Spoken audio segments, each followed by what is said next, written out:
আসসালামু আলাইকুম রহমতুল্লাহি ওয়া বারাকাতুহু। সম্মানিত দর্শক, জ্বালানি তেলের মজুদ, সরবরাহ, বিক্রয়, বিপণন এগুলো নিয়ে যা কিছু হচ্ছে রীতিমতো ভেলকিবাজি, তেলেস্মাতি এবং সরকারের অসতর্কতা, অদক্ষতা, আমাদের যারা আমজনতা এদের মধ্যে অনেকের অস্থিরতা, অনেকের অসততা এবং অনেকের চক্রান্ত সব মিলিয়ে পুরো দেশ জাতিকে বিপদ এবং বিপত্তির মধ্যে ফেলে দিয়েছে। মানুষের ক্রোধ, মানুষের রাগ, অস্থিরতা এগুলোর ফলে নিত্য নতুন অপরাধের জন্ম হচ্ছে। এই বিষয়গুলো নিয়ে আলোচনা করব। তার আগে দুটো ঘটনা বলে নিই। একটি ঘটনা হলো, অনেকক্ষণ ধরে এক ভদ্রলোক ট্রাক ড্রাইভার, সে তেলের জন্য অপেক্ষা করছিল পেট্রোল পাম্পে। পরে ধৈর্য হারিয়ে ফেলেন, রাগ হয়ে যান এবং সেই পেট্রোল পাম্পের যে ম্যানেজার তাকে ট্রাকের নিচে ফেলে মেরে ফেলেন। গ্রেপ্তার হয়েছেন তিনি। এটি একটি অপরাধ। আরেকটি অপরাধ হলো যে গাড়ির মালিক, সেই গাড়ির মালিক তিনি অস্ত্রধারী ধনী ব্যক্তি, সিনিয়র ধৈর্য হারিয়ে ফেলেন এবং সে অস্ত্র প্রদর্শন করে সেখানে গোলাগুলি করে তিনি তছনছ করে ফেলেন। এর বাইরে বেশ কয়েকজন পেট্রোল পাম্প মালিক, তারাও সেই তাদের পেট্রোল পাম্পে যে সকল ঘটনা ঘটছে, যেভাবে পরিস্থিতি তৈরি হচ্ছে, অনেকে হাউ মাউ করে চিৎকার চেঁচামেচি কান্নাকাটি শুরু করছেন। তেল নাই, হাজার হাজার বা শত শত লোক দাঁড়িয়ে আছে, অকথ্য ভাষায় অশ্লীল ভাষায় গালাগাল করছে, পেট্রোল পাম্পে আগুন দেওয়ার কথা বলছে, ভেঙে ফেলার কথা বলছে। এই চাপ অনেক পেট্রোল পাম্পের কর্মকর্তা, কর্মচারী, মালিক, শ্রমিক তারা নিতে পারছে না।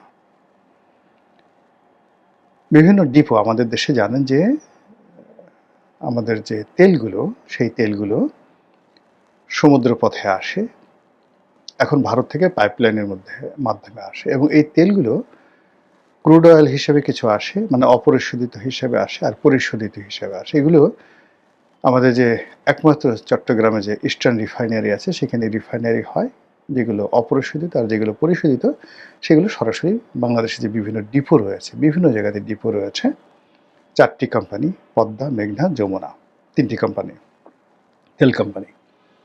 তো এই কোম্পানিগুলোর অসংখ্য ডিপো রয়েছে, সেই ডিপোগুলোতে তেল যায়। আর বিভিন্ন ডিলার, যেমন পদ্মার ডিলার, যমুনার ডিলার, মেঘনার ডিলার, তো এই ডিলারগুলোর মাধ্যমে এই ডিপো থেকে এই কোম্পানিগুলো তেল মানে সারা বাংলাদেশে দেয়। এখন ধরুন, এই যে 4টি কোম্পানি, এগুলোর মালিক হলো বাংলাদেশ পেট্রোলিয়াম কর্পোরেশন, বিপিসি। তারা তেল আমদানি করে তারপরে সেগুলো এই কোম্পানির কাছে তারা বিক্রি করে, বিপিসি। আর এই কোম্পানিগুলো তাদের যে সকল ডিলার রয়েছেন, সেই ডিলারের মাধ্যমে সারা বাংলাদেশে সেগুলো তারা সরবরাহ করে এবং এজন্য তাদের নিজেদের গাড়ি আছে। প্রত্যেকটা কোম্পানির এভাবে শত শত এরকম পেট্রোলিয়াম পরিবহন করার গাড়ি আছে। আপনি দেখবেন যে মানে লাল রং দেওয়া, ডেঞ্জারাস, বিপজ্জনক, পদ্মা লেখা, যমুনা লেখা, মেঘনা লেখা। তো এই যে ডিপো থেকে যে এখন যে গাড়িগুলো আসছে, সেই গাড়িগুলো নিরাপদ না। এই গাড়িগুলো যখন পথে চলছে, ড্রাইভার তো চালিয়ে যাচ্ছে, এর পেছনে মোটরসাইকেল চালিয়ে অনেকে সেই পাম্প খুলে নিয়ে নিচ্ছে।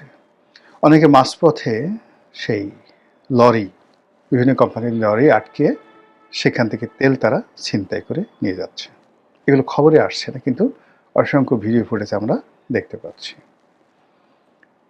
এরপরে যে কাজ হচ্ছে, সেই কাজটা হলো, বিভিন্ন পেট্রোল পাম্পে ধরেন যারা চাকরি করে, সব কর্মচারী তার ভালো না, কিছু কর্মচারী অসৎ, তারা ওই ওজনে কম দিবে। 2 নম্বর আবার অনেক পেট্রোল পাম্প আছে, তারা 2 নম্বর তেল বিক্রি করবে, কেরোসিনের সাথে ওটা মিলাবে, ওটার সাথে ওটা মিলাবে, এই সমস্ত কাজ করে। কিন্তু এই ক্রাইসিস যখন আসে, তখন দেখা গেল ডেইলি যদি তারা 3-4 হাজার লিটার তেল ওখান থেকে সরিয়ে ফেলতে পারে, আর বাজার মূল্যের সাথে 3 গুণ দামে তারা বিক্রি করতে পারে। তাহলে নগদ 4 লাখ 5 লাখ টাকা সে পার ডে ইনকাম করতে পারে এবং এটার একটা সিন্ডিকেট কিন্তু এই কদিনে গড়ে উঠেছে। যারা পেট্রোল পাম্প কর্মকর্তা কর্মচারী তারা। এর বাইরে যারা খুদে ব্যবসায়ী, কারো হয়তো সে বলতেছে যে আমার একটা জেনারেটর আছে, আমার একটা অমুক আছে, এই কথা বলে বিভিন্ন পেট্রোল পাম্প থেকে হয়তো 50 লিটার নিয়ে গেল, হয়তো 100 লিটার নিয়ে গেল। তো নিয়ে যাওয়ার পরে এইভাবে যদি 1 লাখ লোক সারা বাংলাদেশে তারা এই 50 লিটার 100 লিটার করে নিয়ে ছোট ছোট বোতলে ভরে 2 লিটার 3 লিটার বোতলে ভরে তারা রাস্তায় যদি বিক্রি করে, তাহলে কম করে হলে ধরুন 3 লাখ লিটার তেল এরকমভাবে রাস্তায় এই মুহূর্তে আছে মিনিমাম। আর যারা বড় মজুত করেছে 35,000 40,000 1 লাখ লিটার পর্যন্ত বিভিন্ন মানুষ মজুত করেছে।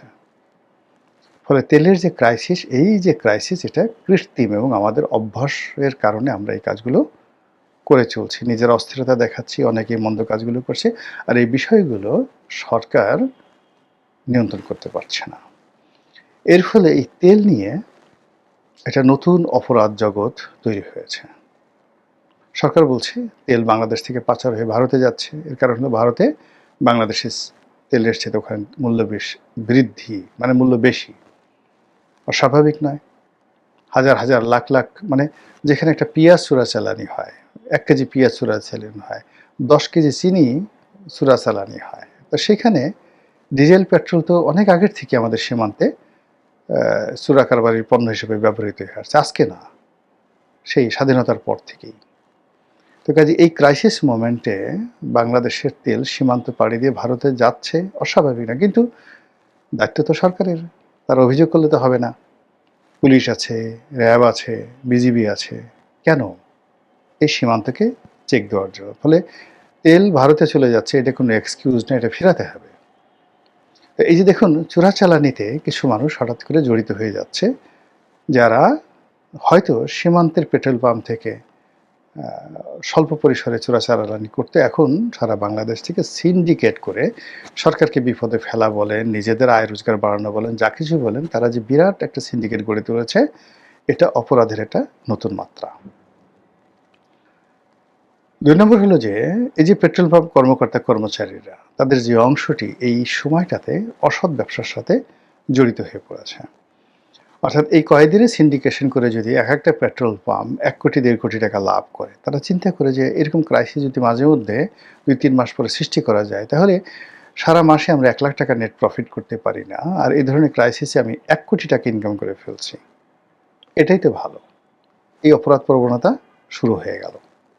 একবার যে কোনো অপরাধ যদি শুরু হয়, এটা থামে না সহজে, কখনো থামে না, এটা চলতে থাকে। তো এই যে অপরাধ প্রবণতা শুরু হয়ে গেল, তারপর মানুষ যারা এই যে পেট্রোল পাম্প থেকে পেট্রোল নিয়ে বাইরে অবৈধ ব্যবসা করার জন্য যেটা সিন্ডিকেট গড়ে উঠলে এই সময়টাতে, এরা পার্মানেন্টলি ব্যবসাটা করতে চাইবে। তারপর মানুষের মধ্যে যে নিরাপত্তাহীনতা, যার গাড়িতে ধরেন 80 লিটার তেল লাগবে, তার 40 লিটার তেল আছে, কিন্তু তারপর তার এখন তেল ভরতে হবে। এই যে তার যে একটা অনিশ্চয়তা বোধ, দেশের প্রতি বিশ্বাস না থাকা, আস্থা না থাকা, সরকারের প্রতি বিশ্বাস না থাকা, আস্থা না থাকা, এই জিনিসগুলো শেষ অবধি যদি অন্যান্য সেক্টরে, অর্থাৎ ধরুন ব্যাংকিং সেক্টরে একটা প্রবলেম হলো, তারপর চিনির ক্ষেত্রে একটা প্রবলেম হলো, চালের ক্ষেত্রে একটা প্রবলেম হলো, নিত্য প্রয়োজনীয় অন্য যে কোনো দ্রব্যের ক্ষেত্রে মানুষের এই অবিশ্বাসটা চলে এলো সরকারের উপরে, ডিমের ক্ষেত্রে, মুরগির ক্ষেত্রে, মাংসের ক্ষেত্রে, কয়টা সামাল দেবেন আপনি বলেন? তাহলে এই যে মানুষের মন মানসিকতাটা পরিবর্তন হয়ে যাচ্ছে, এই মন মানসিকতা বিশ্বাসকে, মন মানসিকতাটা ওকে করা, বিশ্বাসকে পুনরুজ্জীবিত করা এবং রাষ্ট্রের প্রতি অনুগত থাকা এবং বিশ্বস্ত থাকার জন্য সরকারের যে কর্মকাণ্ডগুলো করা দরকার, কেউ করছে না। এটা মাথায় আসছে না যে এরকম একটা সাইকোলজিক্যাল বিষয় একটা দেশ জাতিকে কত বিপদে ফেলতে পারে, একটি সরকারকে কত বিপদে ফেলতে পারে, এই কথা তারা কল্পনাই করতে পারছে না। সর্বশেষ এই যে ট্রাকের যে কথাটা বললাম, অন্যান্য যে অপরাধ, এর ফলে কি হলো দেখুন, এই তেলকে কেন্দ্র করে মানুষের মধ্যে এই যে গাড়ি চাপা দেওয়ার যে একটা প্রবণতা আসছে, এখন সেই কাজটি যদি ব্যাপকভাবে বাড়তে থাকে, সারা বাংলাদেশে চলতে থাকে। তারপর এই যে যেই লোকটি বা এদের মতো যারা অধৈর্য হয়ে গেছে, সে যদি রাগ হয়ে অন্য একটা প্রাইভেট কারের উপর তার ট্রাকটা উঠিয়ে দেয়, একটা প্রাইভেট কার যদি একটা সিএনজির উপর উঠিয়ে দেয়, একটা সিএনজি যদি একটা রিক্সার উপর উঠিয়ে দেয়, এই যে মানুষ তেলকে কেন্দ্র করে ধৈর্য হারিয়ে ফেলছে, সব মিলিয়ে আমার কাছে কিন্তু লক্ষণ ভালো মনে হচ্ছে না। মহান আল্লাহ আমাদের সবাইকে হেদায়েত দান করুন এবং হেফাজত করুন। আসসালামু আলাইকুম ওয়া রাহমাতুল্লাহি ওয়া বারাকাতুহু।